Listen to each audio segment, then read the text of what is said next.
Wait. First of all, subscribe and activate the subtitles in your language. And secondly, we all know that One Punch Man is a parody of the hero genre, something like karate. The premise of One Punch Man is simple: Saitama is the strongest. So I am going to analyze the real power of Saitama. Get ready for the explanation of Goku versus Saitama. Let's be direct. Both Goku and Saitama will be the winners in their respective universes. If a version of Goku appeared in the Saitama universe, then most likely Saitama will be the winner.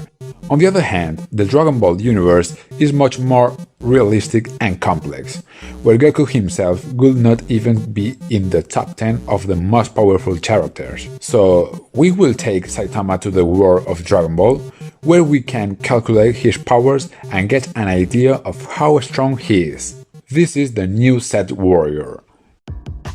Codename Saitama, better known as the Bald Man in a Cape, and his skills are very impressive. Extreme physical strength. His punches are so powerful that just one is enough to blow up his rivals into 1,000 pieces. However, Saitama isn't a martial artist, so he haven't special techniques. He can't field ki, much less fly, but he makes up for this with powerful jumps. His greatest feat was jumping from the moon to Earth in seconds.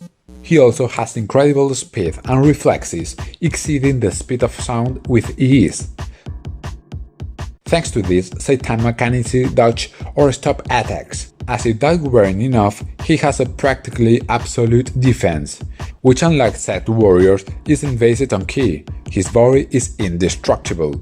I don't know about you, but I never saw a single scratch on him. Finally, he has enormous energy reserves, being able to perform incredible movements and devastating attacks without getting tired. Saitama does need to sleep, and we also saw him get fatigued a couple of times. It may have a large amount of energy, but it isn't infinite. With all this, we can clearly say that Saitama could easily be part of the Set Warriors. And this is when we come to the million-dollar question. What is the maximum power of Saitama? We cannot say much about his defense and speed. He withstood an explosion of fire and extreme gravity without disheveling. On the other hand, his strike force we have more information. At the climax of his time battle against Boros, he launched an attack that could destroy the Earth. And faced with the threat, Saitama counterattacked with a punch that managed to neutralize the energy blast and crush his opponent. Only this time we could see Saitama launch an attack with his true strength, and based on this, we can approximate the real power of Saitama. So how much power does it take to destroy a planet? Well, this depends on the size of the planet. For example, Piccolo destroyed the moon, when it didn't reach 1000 unit force. But it isn't the same to destroy a small satellite like the moon than to destroy the planet Earth or a giant planet like the planet Namek. So we can say that in Dragon Ball there are three types of the planetary destruction. The first is to destabilize the core, for that is enough to launch an attack that directly impacts the core of the planet. This will start with a chain of reaction and will end with the explosion of the core itself and destroy the planet. An example is when Freezer launched his attack against Namek. The energy wasn't powerful enough to destroy the planet, but it started a chain reaction that ended up making it explode. The second type of planetary destruction is massive destruction. In this case, the core will not be affected, but the attack alone is enough to destroy the planet. The best example would be when Cell, after being defeated, inflated like a balloon to cause an explosion so powerful that it will destroy the planet instantly. Finally, we have planetary destruction by disintegration. In this case, the planet is victim of a large amount of energy, so powerful that it simply disintegrates.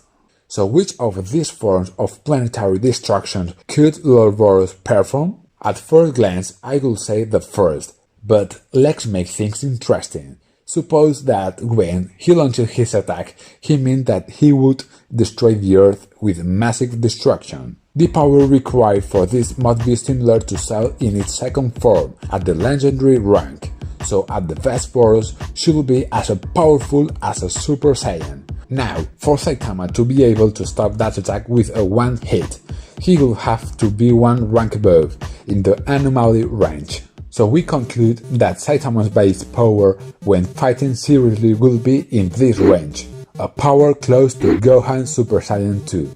It is said that warriors of anomaly rank should not exist, because they are creatures that cannot be born by natural means. And so we finally begin the most awaited moment, the battle between these two colossi.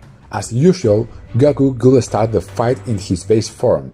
He would immediately know Saitama's power. But Saitama can know the power of Goku. He doesn't have the ability to feel ki. Being a kind person, this hero could start with his basic attacks. The normal consecutive punches. It's a series of quick punches with the right hand.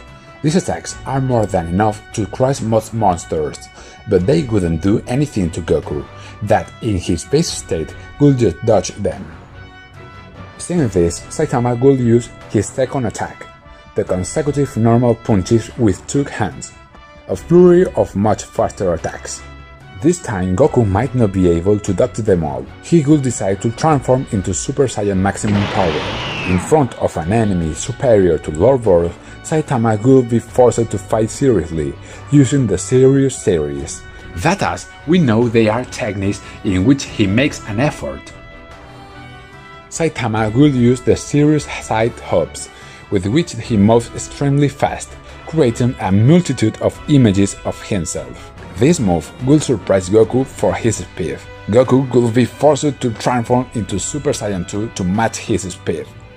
Faced with an opponent who matches his speed and is immune to his normal attacks, Saitama will use his Serious Punch, the impressive attacks he used to destroy Boros. As we said, this destructive power would be like a full force attack from Gohan Super Saiyan 2. This powerful attack would manage to wound Goku, but without actually killing him. Then Saitama will realize that he is meeting a formidable rival, someone at the same level. I think this will cheer up Saitama and regain his desire to fight, starting an impressive peer-to-peer battle. Finally, Goku could transform into Phase 3, forcing Saitama to reach his limit.